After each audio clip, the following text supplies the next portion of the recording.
Good day, I'm Stacey Ann Smith, and this is your JIS News for Tuesday, July 1. The Police Service Commission is to begin the process of appointing a new commissioner in the wake of Monday's announcement of Owen Ellington's retirement. A release from the Ministry of National Security said the police commissioner would begin his retirement after completing his vacation leave, which begins on July 1. During his absence, Deputy Commissioner of Police Glenmore Hines is the acting commissioner. The commissioner has said he's retiring because of the need to separate himself from the police force prior to the start of the Commission of Inquiry into the 2010 operations of the security forces in West Kingston. His retirement is also to allow the Independent Commission of Investigations to freely probe allegations of police killings in the Clarendon Division. In the meantime, National Security Minister Peter Bunting has thanked Mr. Ellington for his 34 years of service to the Jamaica Constabulary Force and the Jamaican people. Minister Bunting said his professionalism and crime-fighting strategies led to a significant reduction in crime and an improvement in public security. Prime Minister Portia Simpson-Miller is in Antigua and Barbuda for the 35th regular meeting of the Conference of Caricom Heads of Government. The meeting is being held in the island's capital, St. John's, from July 1 to 4. Mrs. Simpson-Miller and her CARICOM counterparts will consider a range of issues, including a report of the CARICOM Commission on the Economy and the status of negotiations for a CARICOM-Canada Trade Development Agreement.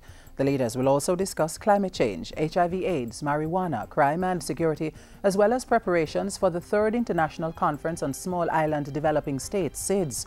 Prime Minister Simpson-Miller will also join talks with the Spanish Prime Minister and Cuba's Minister of Foreign Affairs. Government's youth entrepreneurship program, Startup Jamaica, will be strengthened with a $5 million investment by the National Commercial Bank. NCB has signed a memorandum of understanding with the Ministry of Science, Technology, Energy and Mining to support the initiative, which will provide business support for innovators and entrepreneurs.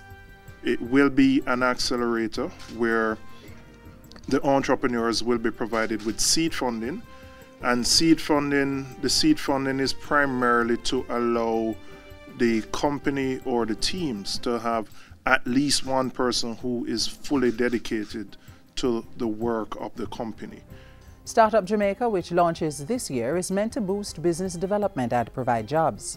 And so it will require the efforts of all of us, companies like NCB working along with the ministry to facilitate the required knowledge and training and establish cutting-edge innovation centers across the country.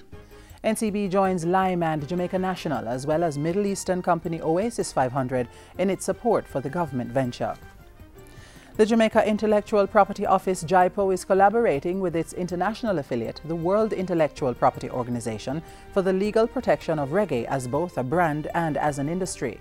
We need to prevent others outside of Jamaica from defining what reggae is or is not. We need to protect against others from outside Jamaica acquiring legal rights and economic benefits around the world and brand reggae without authorization from the government of Jamaica. Minister Hilton was speaking on Monday at JIPO's International Reggae Day conference held ahead of the July 1 celebration. He said JIPO was examining 2 strategies with respect to the protection of reggae. One is a certification mark to designate reggae and/or Jamaica reggae to promote the use of Jamaican artists, studios, musicians and merchandise. The second is obtaining the inscription of reggae on UNESCO's list of intangible cultural heritage.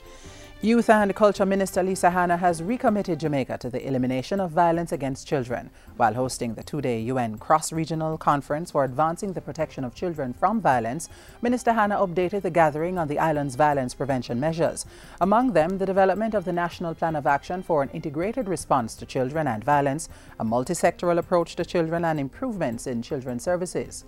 As we continue to improve our national and regional monitoring and evaluation systems, we will continue to shine the light on the hidden, unreported, under-recorded reality of child abuse.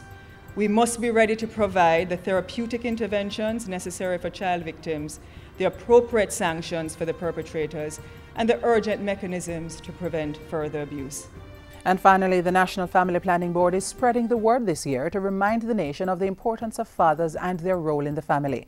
Chairman Dr. Sandra Knight says the message being sent is that daddies matter, and the agency is encouraging fathers to be proactive in their role as parents and good role models. The effort is being supported by Fathers Incorporated, which is working to develop a culture of partnership within families.